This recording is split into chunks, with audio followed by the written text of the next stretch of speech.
El título de la presentación es Nuevas perspectivas de un PROA, retos que plantea el aumento de uso de antimicrobianos. Soy médica infectóloga de adultos en el Hospital Johns Hopkins. No tengo ninguna declaración para realizar, no tengo ningún conflicto de interés. Y los objetivos de la presentación incluyen describir estrategias para mejorar el uso de antibióticos y describir un nuevo enfoque para generar cambios en el uso de antibióticos. Entonces, ya arrancando de lleno la presentación, creo que la audiencia quizás haya escuchado sobre estas estadísticas. Se proyecta que la resistencia, las muertes debidas a la resistencia a los antimicrobianos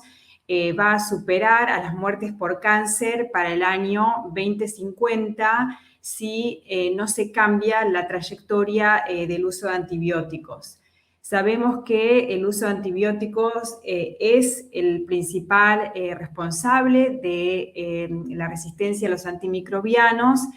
y a nivel mundial ese uso en humanos se da mayormente fuera del hospital, es decir, en la comunidad. La charla de hoy va a estar enfocada en, obviamente, el uso a nivel hospitalario, ya que nos vamos a concentrar en los programas de optimización en hospitales.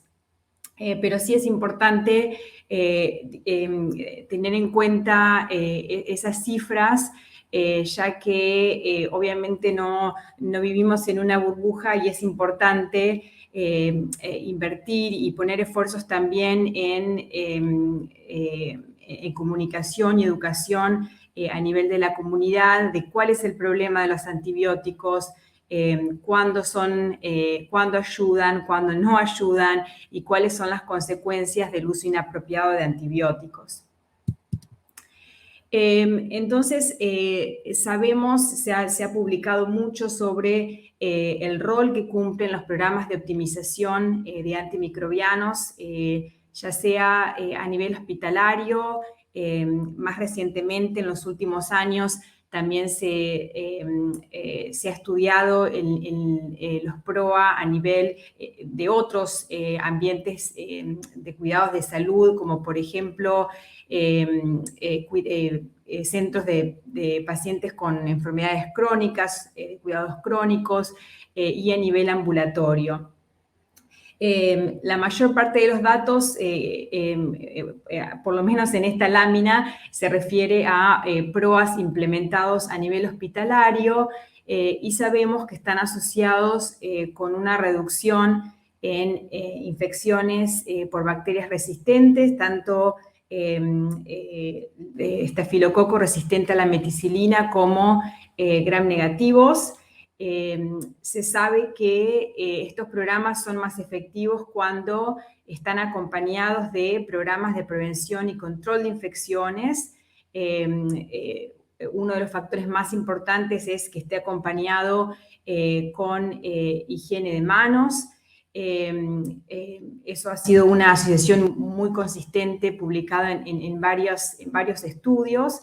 Estos programas están asociados con mejores resultados en nuestros pacientes, no solamente menor mortalidad,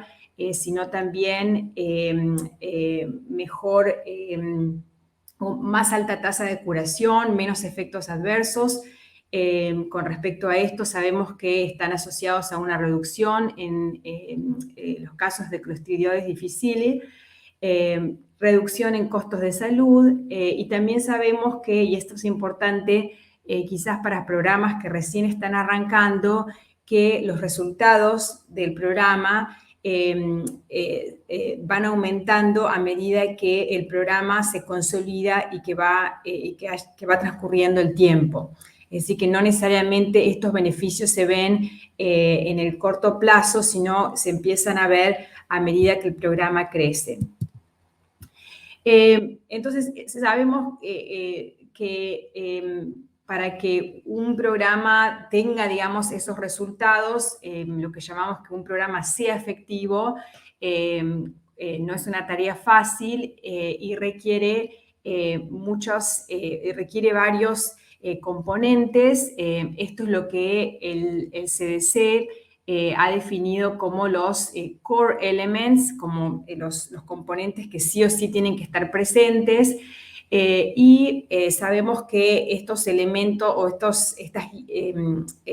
estas recomendaciones se han adaptado en diferentes guías dependiendo de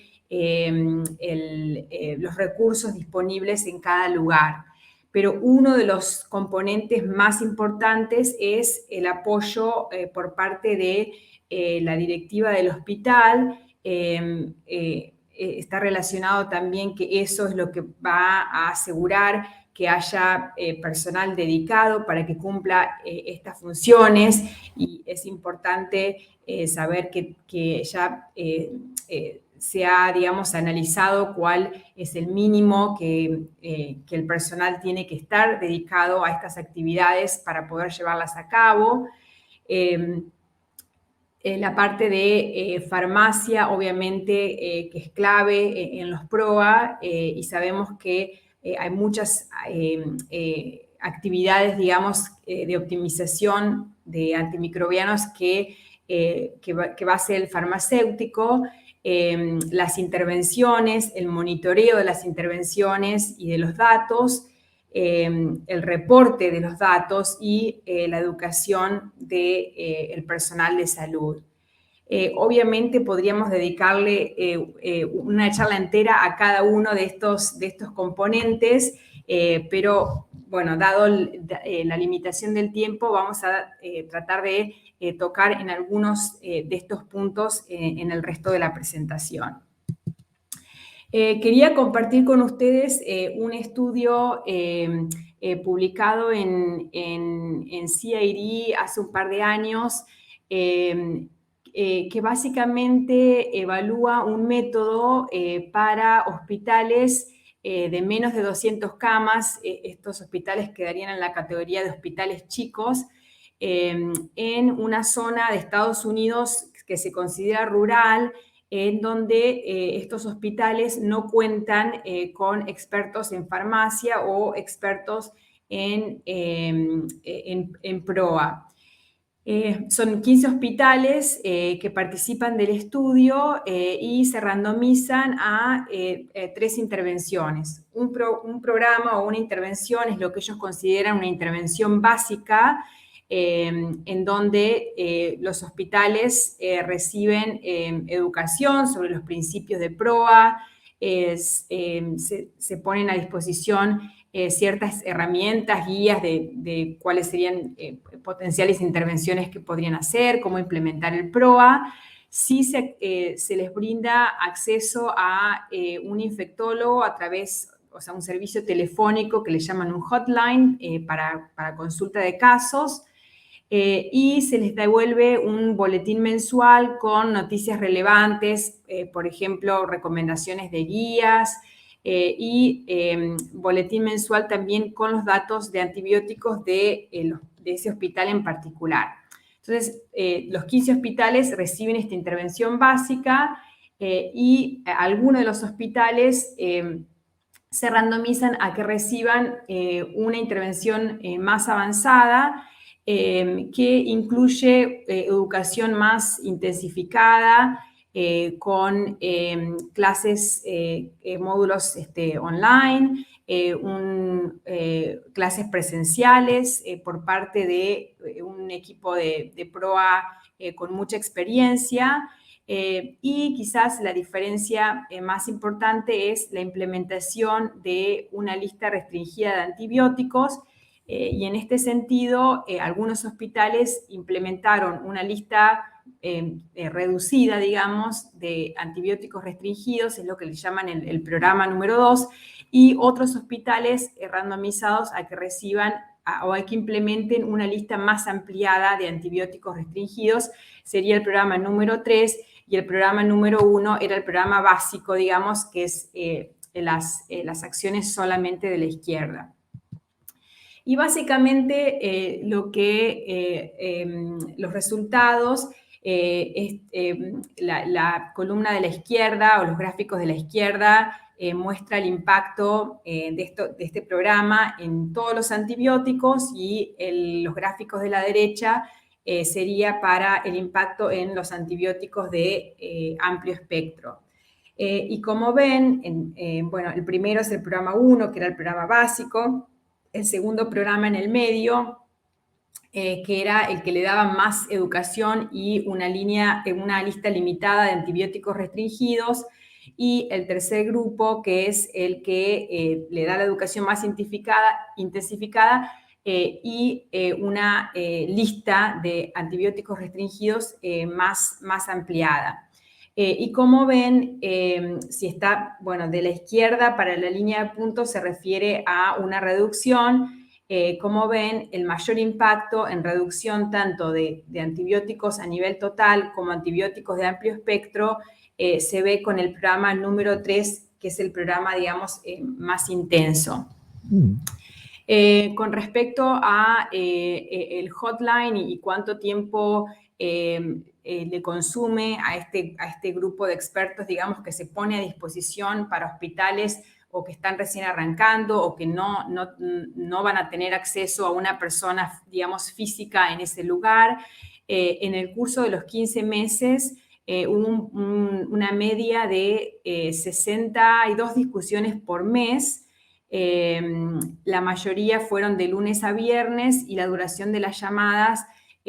fue de 5 a 15 minutos. Y esto les da una idea más o menos de la carga de tiempo que le puede llevar a este grupo, digamos, centralizado de expertos en ayudar a estos hospitales sin los expertos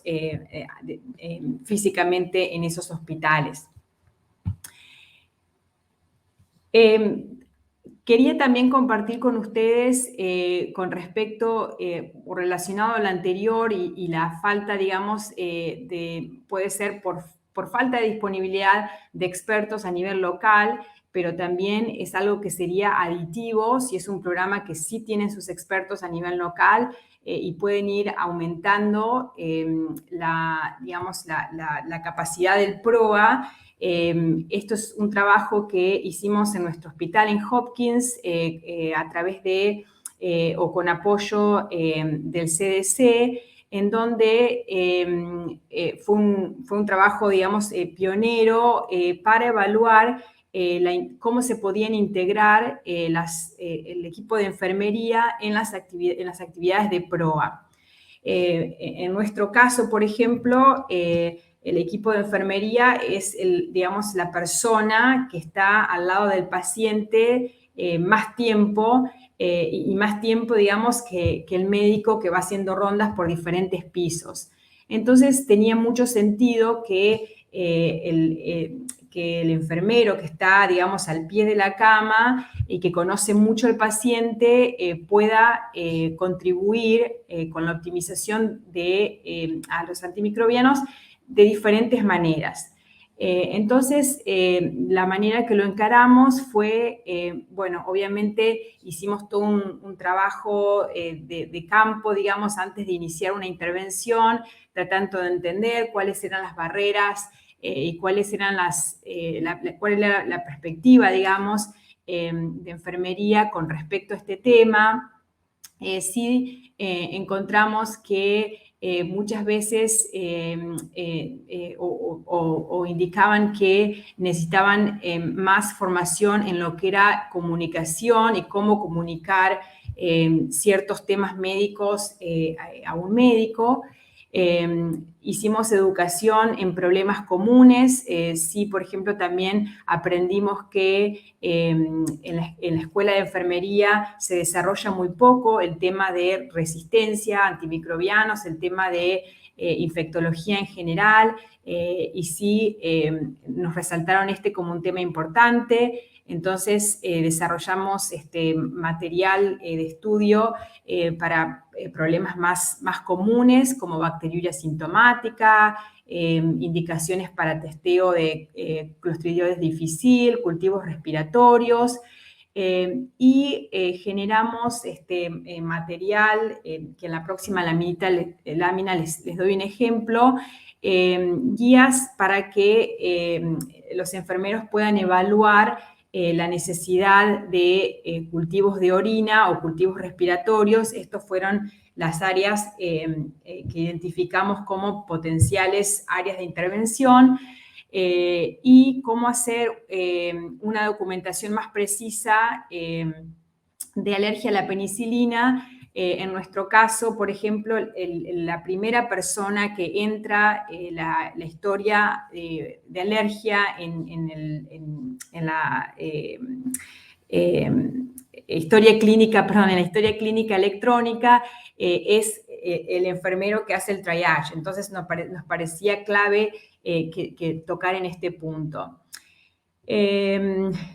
Todo el material que desarrollamos para esta intervención está disponible a través de en el sitio del CDC. Voy a guardar esto así lo pueden ver. Y también, bueno, por supuesto, lo puedo compartir si a alguien le interesa. Y este es un ejemplo de las guías que desarrollamos. Esta, por ejemplo, era para evaluar la necesidad de cultivos de orina. En nuestro caso, por ejemplo, sí es muy común que la necesidad, digamos, del cultivo de orina se hable mucho con enfermería. Y básicamente la guía que está basado en guías internacionales de cuándo tomar un cultivo de orina, básicamente tiene una serie de preguntas que van guiando a la persona digamos, para evaluar si ese cultivo se necesita o no. Y lo voy a hablar más adelante en la presentación, pero ya lo puedo anticipar. Una de las razones por las cuales nos queríamos concentrar en cultivos de orina es porque en nuestro hospital, como en la mayoría de los hospitales en Estados Unidos, los principales diagnósticos que llevan al uso de antibióticos son las neumonías y las infecciones urinarias. Y hay muchos estudios, y lo sabemos de la práctica clínica, que hay muchos de esos cultivos que no están indicados, pero que pueden resultar o pueden dar un resultado, digamos, presencia de bacteria o crecimiento de bacterias que no representan una infección clínica, pero que llevan a que el médico prescriba antibióticos por ese cultivo. Y básicamente a la derecha fue un estudio corto, que era más bien lo que llamamos un pilot study para evaluar si realmente esto era factible. Básicamente se muestra el número de cultivos de orina cada 100 10 pacientes. Teníamos una unidad de control, que es la de la línea de puntos, y la línea sólida, que es la unidad donde implementamos la intervención, con una reducción en el número de cultivos de orina. Entonces, básicamente, lo que la enfermera, digamos, tenía que hacer era cuando les saltaba que estaba pendiente un cultivo de orina que había ordenado el médico, la enfermera tenía que usar la guía para evaluar si realmente esa orden era apropiada o no. Muchas veces requería hablar con el paciente y preguntarle si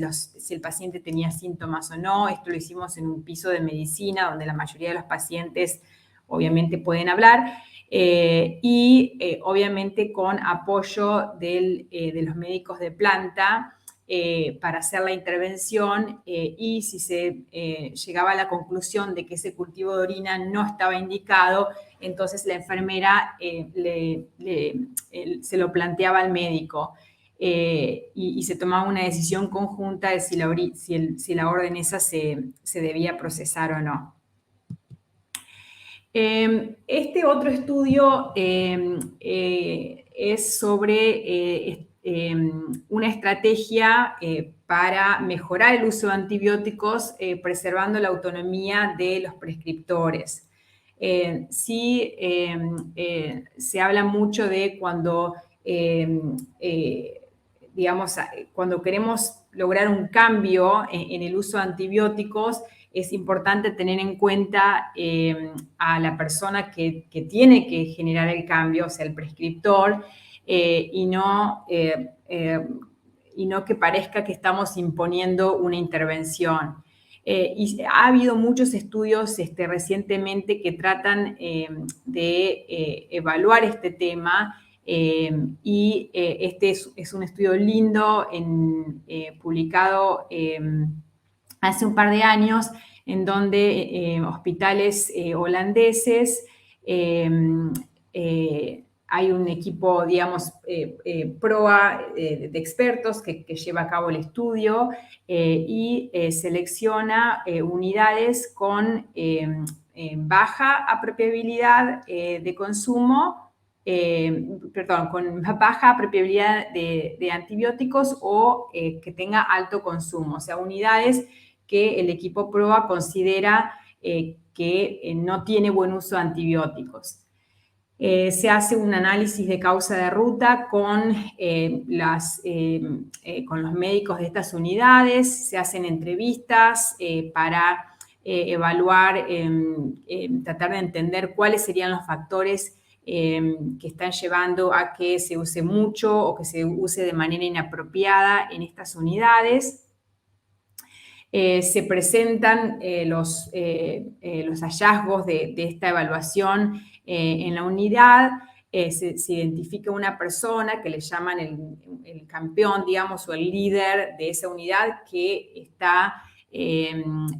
disponible, digamos, a tomar la iniciativa de generar un cambio en la prescripción de antibióticos en esa unidad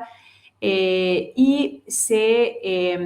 decide de manera conjunta con el equipo de la unidad cuáles son las áreas en las que quieren mejorar. La columna a la izquierda básicamente resume cuáles son las causas que los médicos de la unidad encuentran como razones por las cuales tienen mal uso de antibióticos, por decirlo de alguna manera, y se resumen en 4 categorías. Los médicos, ya sea falta de conocimiento, no tienen experiencia, no tienen, digamos, son graduados recientes, miedo a complicaciones, digamos, con respecto a los pacientes y no querer generar cambios en los esquemas, la parte de cultura, el hecho de lo que hablamos, de que muchos médicos sienten que por ahí el PROA, digamos, está dando una recomendación, pero no es parte del equipo primario. Otro tema que identificaron es la parte organizacional, donde hay mucha carga de trabajo y poca supervisión o falta de alguien, digamos, para consultar. Bueno, esto es en el caso de Holanda, ¿no? Los microbiólogos e infectólogos muchas veces, digamos, dando recomendaciones que no necesariamente son con los principios de stewardship, por ejemplo, recomendando una duración muy prolongada o falta de desescalamiento, y las guías, que siempre es un tema que sale. En este caso, los médicos indicaban que existían guías, pero eran difíciles de encontrar, muchas estaban desactualizadas o con información incorrecta. Y entonces, básicamente, a partir del reconocimiento de estas potenciales causas, definen las intervenciones. Y algunas de ellas son las que resumen en la derecha, en donde, bueno, no quisiera pasar mucho tiempo en esta lámina, pero básicamente los resultados se ven a la derecha, en donde a la izquierda es antes de la intervención, a la derecha en azul es luego de la intervención, y lo que ven es, si bien la apropiabilidad aumentó, el consumo total de antibióticos sigue siendo el mismo. Y básicamente lo que eso quiere decir es que si bien es muy importante incorporar a los médicos o a las unidades, digamos, en las que hay un uso subóptimo de antibióticos en el diseño de las intervenciones, es necesario que el PROA, digamos, siga, como decimos, en control, digamos, porque esto se ha visto, de hecho, en otros estudios en donde cuando se le da la autonomía al prescriptor, el prescriptor puede mejorar el uso, por ejemplo, acortar la duración o hacer los cambios de desescalamiento, pero en general no tienen un impacto en la reducción. Y eso es importante recalcarlo. Siguiendo con el tema de generar un cambio en el uso de antibióticos, que es obviamente el objetivo, digamos, final de un PROA, que los prescriptores mejoren el uso de antibióticos, quería mencionar el tema de los determinantes culturales que impactan el uso de antibióticos. Esta es una lámina, digamos, con muchos colores, así que voy a tratar de explicarla rápidamente. El gráfico este de la izquierda es un mapa que caracteriza los países con respecto a sus características sociales, y esto está basado en entrevistas diseñadas por un psicólogo, no me acuerdo ahora si es holandés o austríaco, pero era un psicólogo que básicamente hizo un trabajo fenomenal a través de cuestionarios a millones de personas. Identifica, digamos, diferencias en los países como grupos sociales. Y básicamente se ve que hay una correlación entre ciertas características sociales y el uso de antimicrobianos, en donde, por ejemplo, los países escandinavos tienen menor uso de antibióticos comparado con, por ejemplo, los países, ya nos podemos mover al gráfico de la derecha, focalizándonos en Europa. Los países escandinavos tienen menos uso de antibióticos, que sería el color amarillo, con respecto, por ejemplo, a los países más mediterráneos, y también hay una relación, obviamente, con el nivel o la prevalencia de resistencia en estas regiones. Y cuando vemos cuáles son las características sociales de estos diferentes países, vemos que los países con mayor uso de antibióticos tienen mayor o una característica social, obviamente, es la diferencia de poder, en donde el subordinado se siente con menos libertad, digamos, de expresar lo que opina, o la persona, digamos, el líder, no busca la opinión del subordinado, y esto se da mucho en medicina. Se da mucho entre el médico de planta y el residente, pero también se da mucho entre colegas, en donde se ha visto en estudios que hacen estos análisis cualitativos el hecho de que, por ejemplo, muchos médicos no se sienten cómodos modificando el esquema, digamos, de un compañero, y son cosas que perpetúan quizás que no haya cambios en los antibióticos si uno, por ejemplo, hace una observación de que algo es subóptimo, ya sea que es un antibiótico de amplio espectro o que está siendo recomendado por demasiado tiempo. Así que, bueno, quería hacerles saber estos trabajos muy interesantes y están las referencias si los quieren leer en más detalle. Con respecto a esto, lo de promover una cultura de trabajo, una cultura multidisciplinaria, se ha incorporado quizás más en la parte de prevención y control de infecciones, en donde esto se reconoce ya hace varios años, y De hecho, genera todo un movimiento que se llama, lo han escuchado quizás como CASP, pero básicamente es o sea, incorporar a todos los miembros del equipo médico porque se considera que todos pueden hacer un aporte, digamos, para mejorar el cuidado de nuestros pacientes. Esto es un estudio que básicamente correlaciona los resultados de un cuestionario que se hace a nivel anual que investiga el tema del clima de trabajo y seguridad de los pacientes, tiene muchas preguntas, lo completa el formulario, digamos, todo el mundo en el hospital, no es solamente para médicos, es para médicos, para enfermería, para el personal de limpieza, los directores, todo el mundo. Y básicamente lo que muestra es que hay una muy buena correlación entre el clima de trabajo y las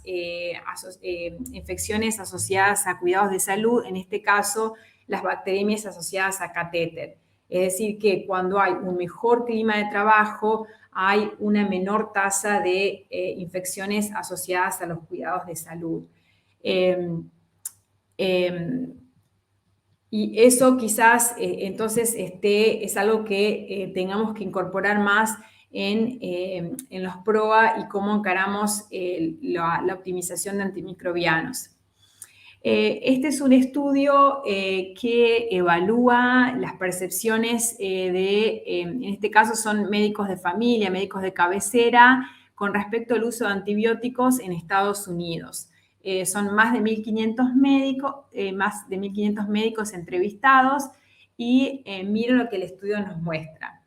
Bueno, el 93% de los encuestados piensa que la resistencia a los antimicrobianos es un problema, pero solo la mitad piensa que la resistencia es un problema en su práctica individual, o sea, lo ven como algo ajeno. El 94% piensa que el uso inapropiado de antibióticos tanto en pacientes internados como en pacientes ambulatorios, acelera la RAM. O sea, sí reconocen que es un problema, pero solo un 36% piensa que los antibióticos se prescriben de manera inapropiada en su práctica individual.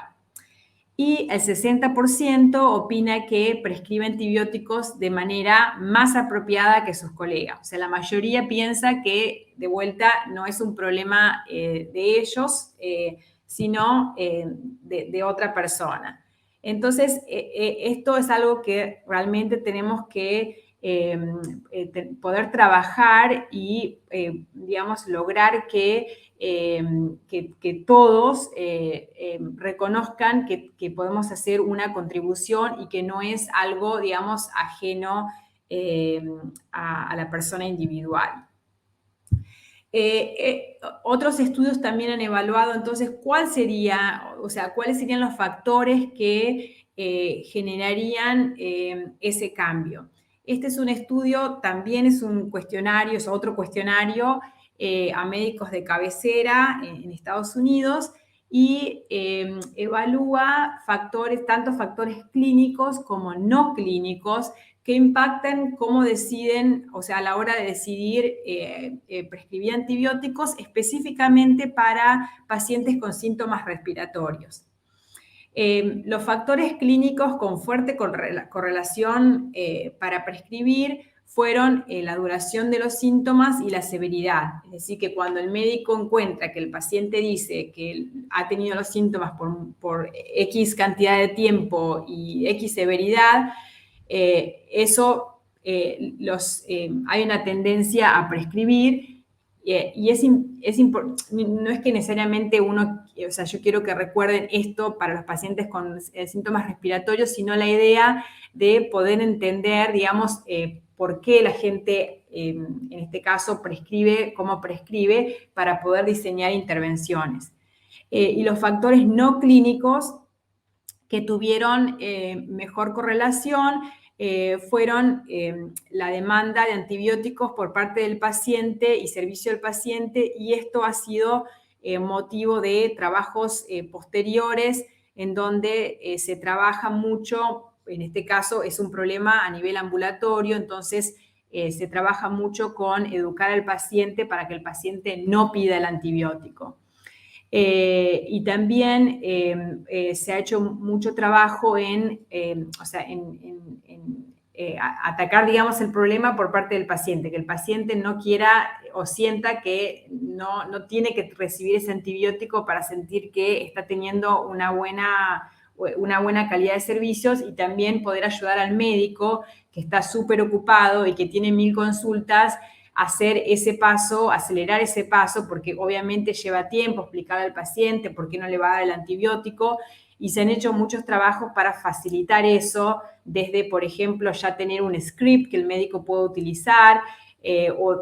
digamos, un printout que se le puede dar al paciente, y algunas otras ideas. Y los factores asociados a la prescripción más baja, o sea, los médicos que, digamos, hacían mejor uso de antibióticos, se observó que eran médicos que le dan más peso, digamos, a los efectos adversos de los antibióticos y el deseo de practicar medicina basada en la evidencia. Y también es importante identificar cuáles son los factores que promueven el buen uso para poder, digamos, amplificar esto y hacérselo llegar a los médicos que están en la categoría de sobreuso de antibióticos. Con respecto a, que me parece un tema muy importante que hay que enfatizar más, que es el tema de los efectos adversos y ver el antibiótico como un tema de seguridad de los pacientes. Este es un estudio que evalúa el impacto que ha tenido todos los diferentes alertas que se han incorporado o que la FDA, que es el organismo, digamos, que regula los medicamentos en Estados Unidos,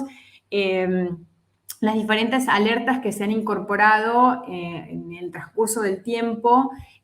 con respecto a la seguridad de las fluoroquinolonas, que, como ustedes saben, ya desde hace varios años se le están agregando muchos efectos adversos a estos antibióticos que, digamos, se usan tan masivamente, y lo que ven es, obviamente, una disminución en el consumo de fluoroquinolonas a nivel, digamos, país,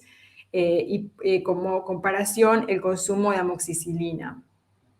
Y esto básicamente refuerza la importancia de tener en cuenta, digamos, los efectos adversos y, digamos, hacer un balance de riesgo-beneficio a la hora de decidir, digamos, bueno, uno, si el antibiótico se necesita, y dos, qué antibiótico. Y quería compartir este estudio que llevaron a cabo las doctoras Cosgrove y Tama de nuestro hospital, en donde llevan a cabo un programa nacional de PROAS con una perspectiva justamente de seguridad de los pacientes. Básicamente, el programa consistió en implementar la metodología CASP, que CASP quiere decir, bueno, en inglés es Comprehensive Unit Based Safety Program, pero es lo que hablábamos antes de generar un equipo de trabajo multidisciplinario en donde se empodera a los trabajadores de salud para que, digamos, todos forman parte del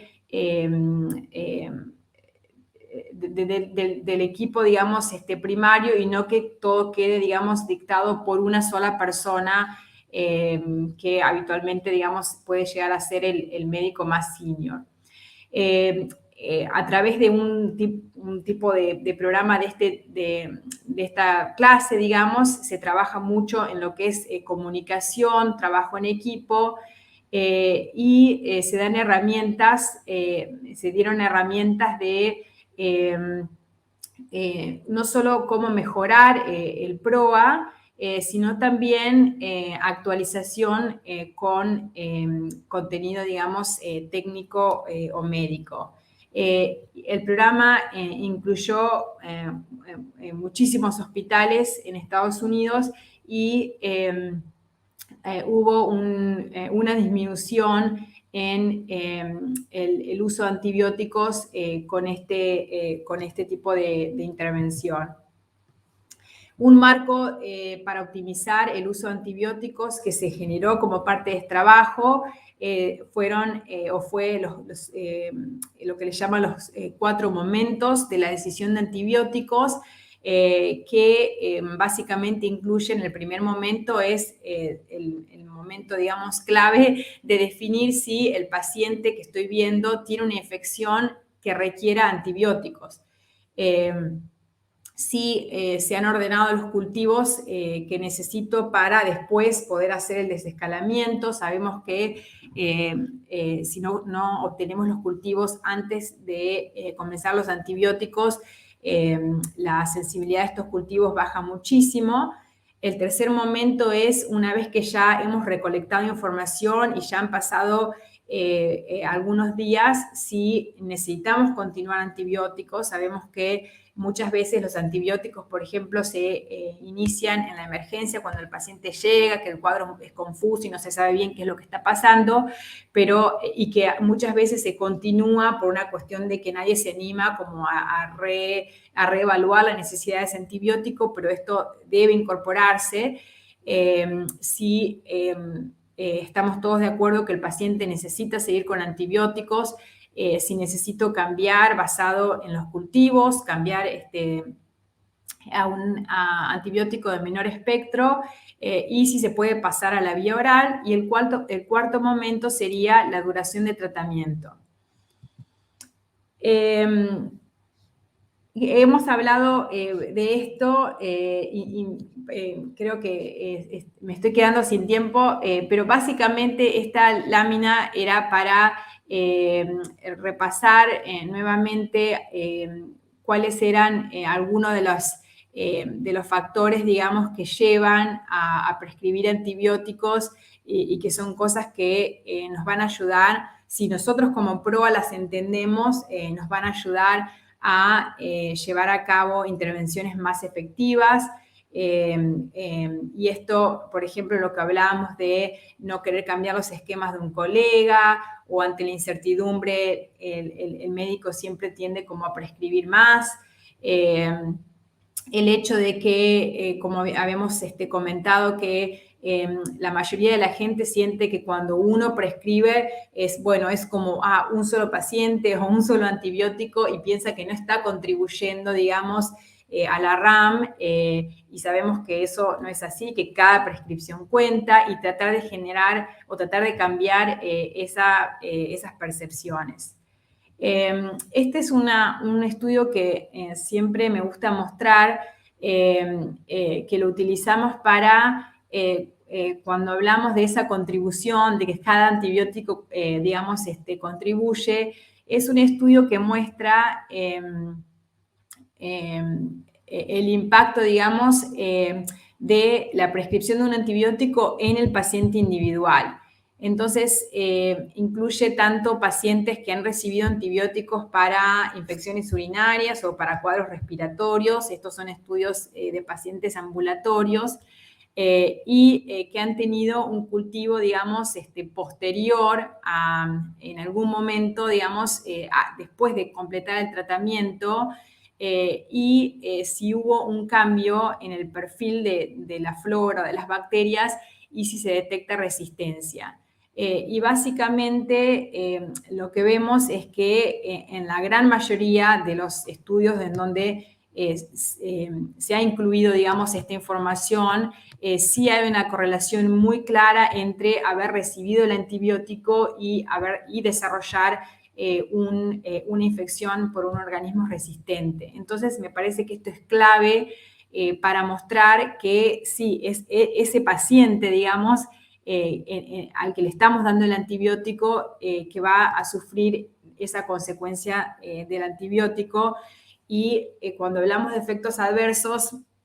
quizás mucha gente lo asocia o con un cambio en la función renal o con una alergia, pero tenemos que también incorporar la resistencia como uno de los principales efectos adversos de los antibióticos. Y ya para terminar, entonces, lo hemos trabajado a través de la presentación, pero me parece súper importante el mensaje de como proa, digamos, a la hora, si bien sabemos cuáles son las intervenciones core, digamos, que hay que hacer, que se puede hacer